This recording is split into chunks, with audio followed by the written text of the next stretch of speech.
Welcome back to the Angela and Bradley Show. Today we're going to look at johngreenbooks.com and take a look at his book sales page for his very popular young adult novels. And John Green, Angela, is this somebody that you know? You know this guy as well? I do. I've read two of his books, An Abundance of Catherines and Paper Towns. He's probably most well known for The Fault in Our Stars, which was a major motion picture. And also Paper Towns is also another major motion picture. But The Fault in Our Stars is much more popular. Okay. So I really do like his writing style. I absolutely love that. So this should be very interesting. Great. And this is also another good example of where you know the author and I don't. So we can have the perspective of you're already sort of a fan and you might need less convincing than me, who hasn't read this guy. And we'll see how we then take a look at his book sales page. You want to look at his most recent book? I'm not quite sure which one is his most recent, but let's take a look at Looking for Alaska. Okay. On that note, though, I mean, on his homepage, if he doesn't say which is his most recent book, I think he's missing a possible opportunity. If you maybe know the guy, or I don't know, or I don't know, maybe he hasn't had a new book in a while, but anyway, it's a good opportunity to say I have some news. Yeah. So let's see. Looking for Alaska was released in 2015. So this sounds like a good place to start. Okay. So just kind of immediately looking at this book sales page, kind of a couple of things that stand out is that dark blue color that he has as part of his brand. And then the yellow arrows, I kind of like that. They look like they were drawn on a chalkboard. And I think that's very intentional, especially for the age group that most of his books are for, the very young adult. So I think that's an excellent little symbol to have there. Nice. My very first comment is, and again, the cover is too small. I'm kind of looking through your screen, so my screen isn't maximized, but still, I can just tell the basic ratio of the page size.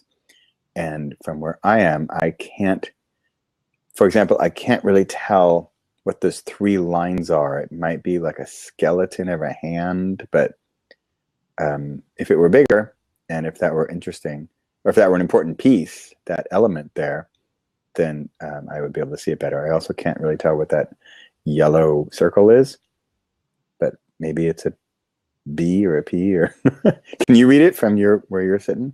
I think it is a P, and it's for one of his awards for writing. So I think that's what that is on there. The Pritzker Award, I believe that must be what it is.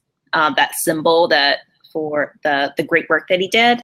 But I do agree that it's a little small. The text in red is, I would like to be able to read that without kind of leaning into my screen. I know it's kind of a, was pointing out that he's the same person that wrote The Fault in Our Stars. And I know that from having seen this book before, but right here, it's hard for me to read it. Yeah.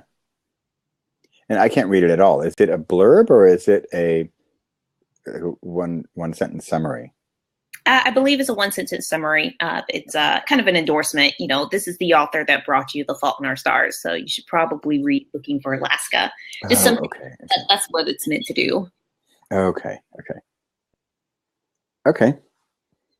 What else we got? All right, nice little blurb. I love how big the text is right here under Looking for Alaska. Yeah. I mean, it's very readable even from the shared screen I'm looking at. And great.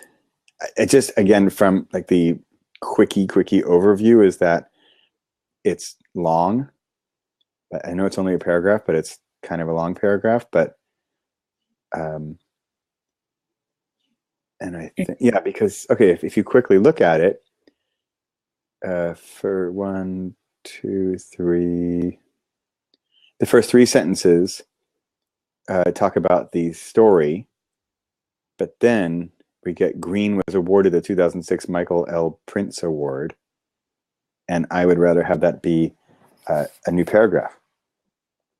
I absolutely agree, because for a minute I thought that that whole sentence was part of the book, but it's half of this paragraph is about the book, the other half is about the author.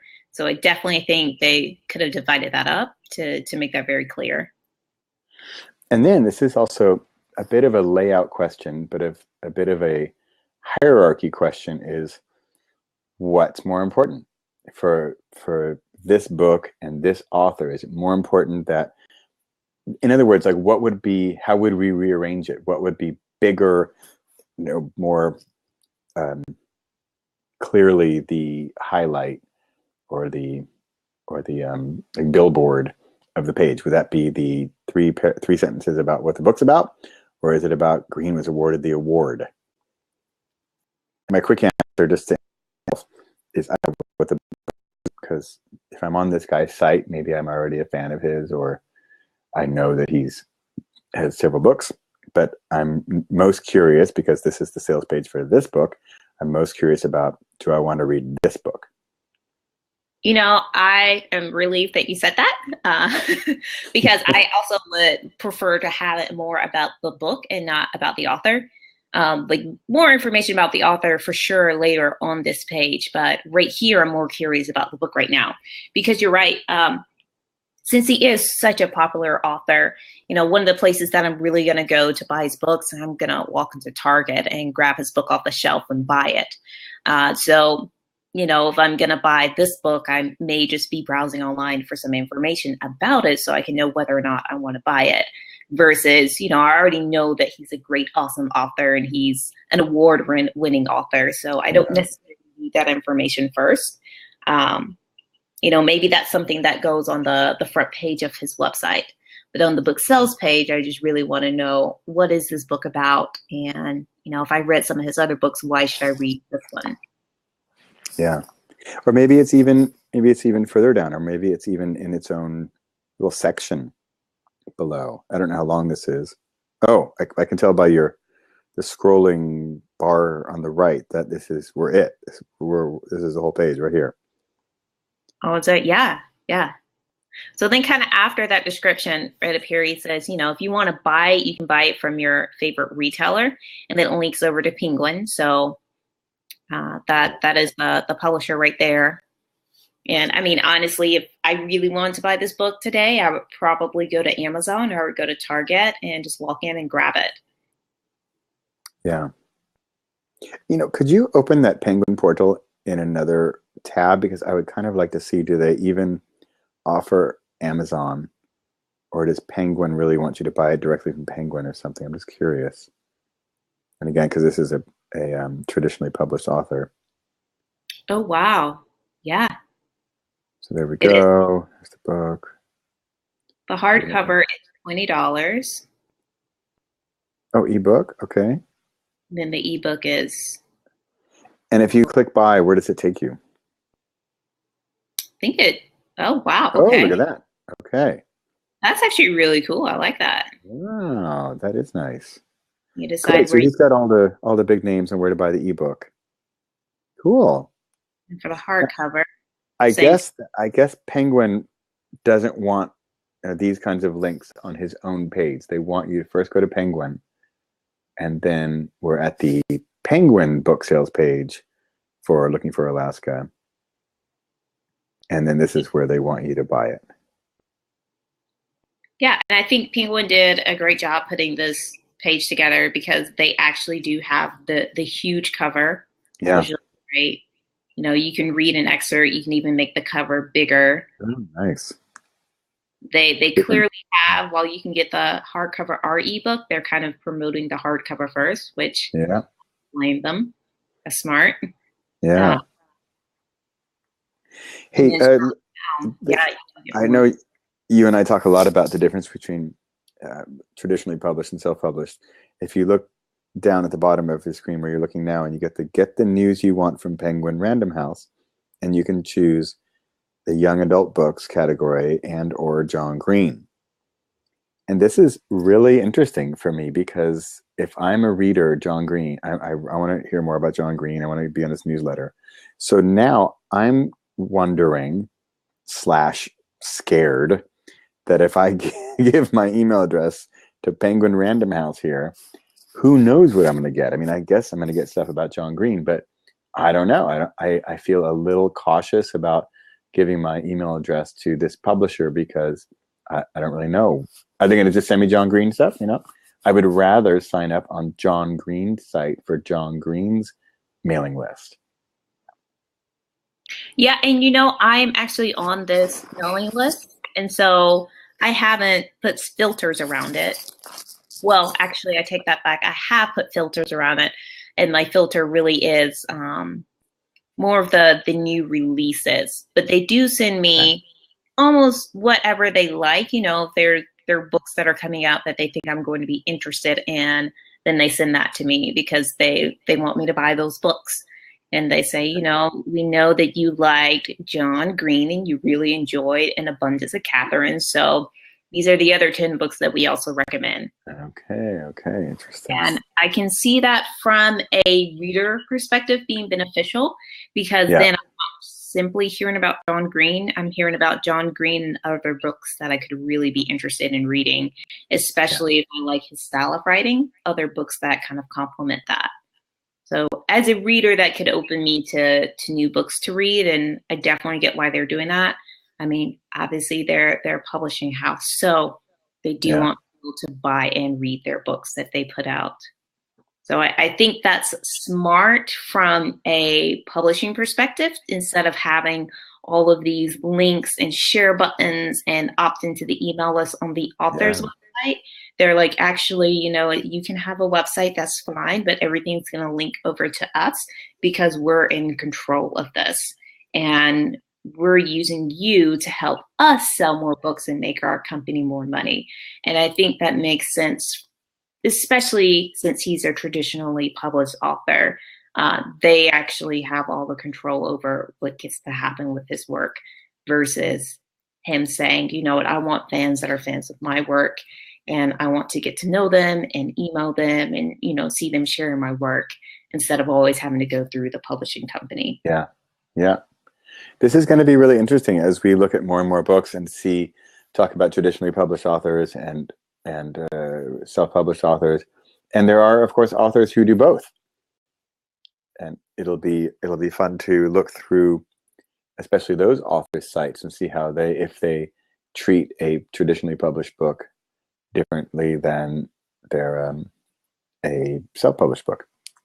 Yeah, that'll definitely be very curious. And those are, I believe, the new term that's coming up for people that are both traditionally published and self-published is the hybrid author, because they get the benefits of both, like having a book that the publisher has and the publisher controls versus also having books out that they get to control, which is really cool. Wow. All right. Okay, shall we? Great. Hop back Do you want to head back to his page? Yeah. Great. Oh, wow. Yeah, we've been on the pop-ups. Yep. Don't forget. All right. So yeah, here we are at the bottom of in the blue section. Okay, now we're heading down. So if you've read the book and are completely prepared for spoilers, visit the Looking for Alaska questions. Okay. Yeah. Much, much more information on the book. I like that. Much, much more. So let's go into an FAQ page. I'll pop it open for a second so we can see what this is. Okay. Okay. So it's just an FAQ section. Interesting. Oh. Wow. Oh, and then there's different sections just about the different books. Yes. Wow, he has written a lot of books. Yes. Okay, cool. Can you just pop one open? I just want to have an idea. Are there like 5 answers? Are there? Okay, so questions, and then I can pop them open to see what the answer is. Okay. Wow, interesting. Wow, look at that. There's really about the characters. So this guy has gone above and beyond communicating with his audience Look at that. How would you sum up Colin's definition of dating? Wow, that's really cool. I love this right here because I did read this book. And so I'm very familiar with, the different questions that are being asked. And if I had a book club, I would love to just have a discussion around these questions that are asked here Yeah. and have different Yeah. people come up and like discuss their kind of thoughts and perspectives and, well, here's what the author said. What do you think about that? So I think this is a really unique section and works really well, especially for people that want more, that are very curious, or, want to have a discussion with a book club. You know,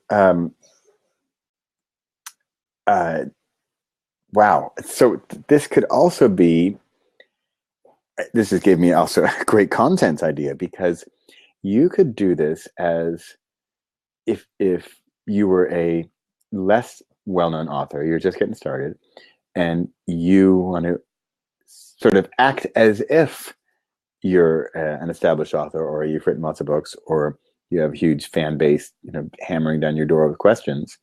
This FAQ about your book could even just start some topics, start some conversations. And if somebody were to could glance over here and say, I don't know, if there was some interesting topic that I thought was maybe interesting, then maybe I'm already more interested in the book. He's just kind of reusing his content in a different way in this whole FAQ. This is kind of brilliant. It is absolutely brilliant. And I love what he did here. I think we might add this to our elements of our book sales pages. Have an FAQ. Yeah, have a Q&A section. As a not yet famous author, if you have an FAQ, it also can maybe even